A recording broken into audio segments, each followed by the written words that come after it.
Hello and welcome to the Valentine's Day vlog. I did one of these last year if you want to check it out. Last year, we read Butcher and Blackbird and I had a fantastic time tabbing it. But this year we are going to be doing almost the exact same thing. We are going to be reading a book and we are going to be doing a fun little activity. We're first going to be reading My Funny Demon Valentine. Hey, later Laurel coming in to tell you that we're not actually going to be reading My Funny Demon Valentine. We are actually going to be reading Charming Devil by Rebecca Kenney. I am not having a good time with My Funny Demon Valentine. I'm like 24% of the way through and I'm just not feeling it. It's just something is missing and I'm just not having a good time. Nothing has hooked me, and like I was hooked by the premise of this book and I'm just trying to, the reeling is taking a while to get there, so we're going to put that bad boy on pause and we are going to continue and start Charming Devil by Rebecca Kenney. This is a Dorian Gray retelling and his painting is falling apart and he finds the last remaining descendant of the guy who originally painted it and he is trying to commission her to repaint his painting, and it follows that journey of the 2 weeks that they're going to spend together of Dorian trying to convince Baz to repaint his painting. So that's what we're going to be reading instead, okay? And continuing on, we are going to be building the Lego bonsai tree. I don't have it in my room currently, but we are going to be building that together. And, you know, I hope we just have a fun little Valentine's Day together.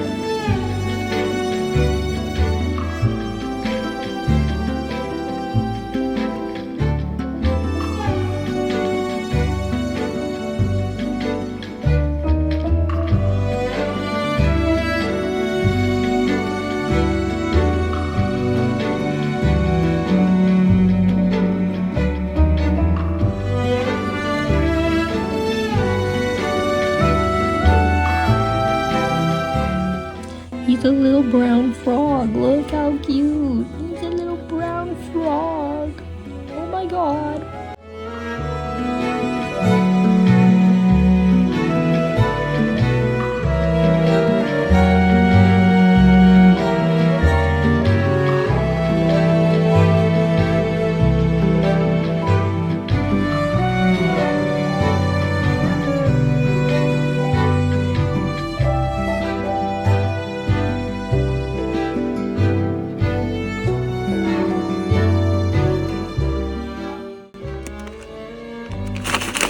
Look at my bag of frogs. It's like Captain Jack with his jar of dirt. Look at my bag of frogs. They're pink. They're cute. They match the little brown frog. Can you see him? Will it focus? I don't even know. The brown frog. He's cute. Look at my bag of frogs.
So we are currently in the middle of Charming Devil by Rebecca Kenney, and this is so far so good. I am currently 22% of the way through. I'm on chapter 9. Whoops, that won't help. That's not gonna help. There we go. We are on chapter 9, and I am thoroughly enjoying this, much more than I was of the Funny Demon Valentine book. This is just funny. Baz is a spunky artist, and she... Sorry, I'm trying to find my page without spoiling myself. Okay. She's a spunky artist. She's got pink hair, which reminds me of the pink hair that I have currently. It doesn't really look pink on camera. It looks a little purpley, like a mauve-y color, light mauve. But it's sort of pink. The blue lights behind you don't help. But anyway, her pink hair, she's a shaved head. She's just so cool. Love her abilities. And we get a little bit of her past. She can paint people's souls into paintings, and that's not a good thing. She accidentally killed her dad, which is honestly so horrible. Good thing she didn't actually see it happen, but the aftermath, the way that she describes it, is gross. But it's just, I feel so bad for her. And her mom killed herself when she was going away to college. I just feel so bad for this girl. This girl is the last remaining relative in her long line of family, and I just feel for her. Dorian is interesting. He's definitely that playboy-esque character that we see in Dorian Gray by Oscar Wilde. But I like his character, and I'm really interested to see how his character shifts throughout this novel, because this is a reimagining, I guess. So yeah, I'm excited to see what we do in the rest of this book. I'm going to be reading this tonight and tomorrow, and hopefully have this done tomorrow for you. But regardless, you will be seeing this on Valentine's Day when I upload it, regardless if I finish the book or not. So I think I'm going to get a good chunk done tonight and probably tomorrow. So there's that. I also picked up Beautiful Villain, which we miraculously still had sprayed edges at my store. This is a Great Gatsby reimagining with vampires, and I wasn't so sure of this one at first, but I'm liking this second one. I'm liking Charming Devil so much that I'm like, I will definitely give this one a shot, and I'm so lucky that we got the sprayed edges because they match, and I wanted them to match, so I'm thankful that we still had a copy. I don't know if I'm gonna like this one as much. I might give this one, if I don't like it, I'll give it to my bestie to see if she likes it. So yeah, those are our little updates for now. I am gonna go continue reading, and I will see you in just a second when I have another update. Okay. So we are now 33% of the way through. We're at page like 119. We're on chapter 12, and I am loving this so far. We just got back from a club, not me personally, in the book, we just got back from a club where Baz had a pretty bad flashback to how she killed her dad, and Dorian was there to comfort her, and he kind of revealed a bit more about his past and how he kind of knew Baz's ancestor. We got a little bit more into that, and we got a little bit more into the insight of how Baz is going to feel at the end of all of this. She's been given this grand opportunity by Dorian to get all of these like fancy things, these fancy connections, and this is just the start of it, but he's given her these like very fancy things and this really incredible experience to be able to go to this nightclub in Charleston, I think. And Baz really wants these things. She wants to have a nice life. She wants these connections to make her art business pop off. And she just feels so conflicted because she knows that she's not going to paint Dorian's portrait. But she's got to tell him no at the end of all of this, and she feels a little bit guilty for taking these things, but she's also like wrestling with herself like, yes, I do deserve these things, even if she's not going to give Dorian what he wants, even though he's offering her nice things. He's offering her these nice things in exchange for her to get the portrait. And they have like it's a weird, what's the word? They have like a weird deal going on, but Baz never agreed to the deal, but she never didn't agree to the deal. Did that make sense? I sure hope so. So yeah, we're gonna continue with this. I have a feeling I'm either gonna finish this tonight or I'm gonna finish it tomorrow. I'm gonna really aim for finishing it tonight. I have like 75-ish% left to go, and I am so excited to see what's going on. And I am so excited to see what this one's about, because with how good this one is, I'm excited for that one. What up? We're back with the bad angles and the bad lighting. We are currently 44% of the way through. I lost my place, hold on. I'm currently on chapter 16, and I'm really curious about the mysticism, the weird things that Baz keeps seeing. This like big burly man who she drew on her iPad and was like beautiful, and then her cat erased it. I'm really curious to see how he's gonna play into this, because I think he is the thing that she tried to unlock from that abandoned Coast Guard building. So I'm curious to see how that's gonna come into play. And I'm really curious to see what Lloyd Henry has to do with all of this, because it feels like he's either also someone who has has immortality or has their soul trapped in a portrait or something.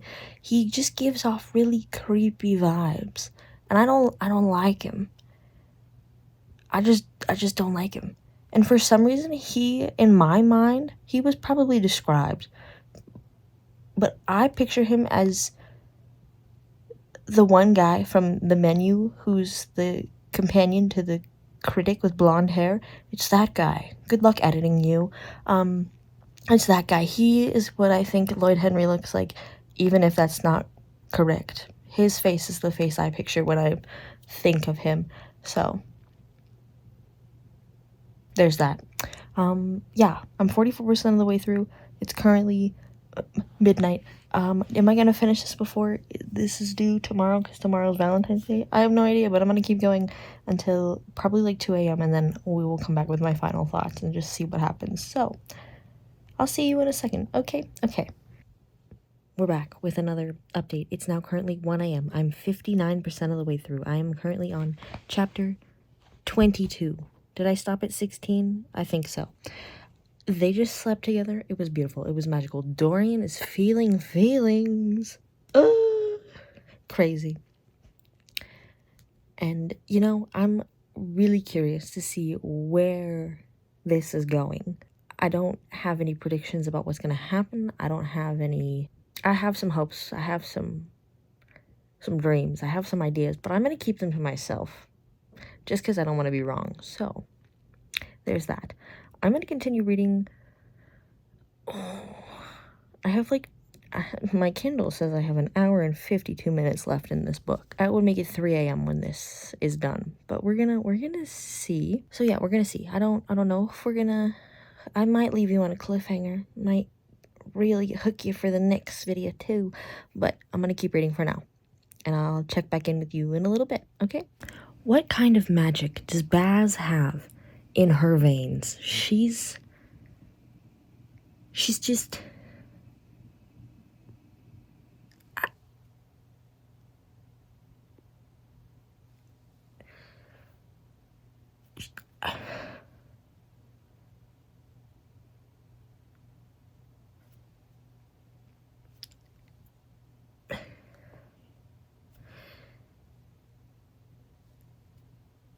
What kind of magic does she have in her veins? What?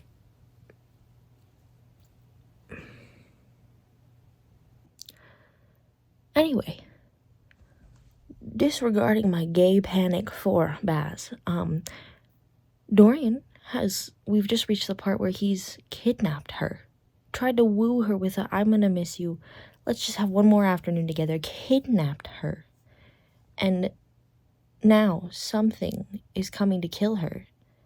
And he's halfway across town. And who knows if he'll get to her in time. I am currently on application error.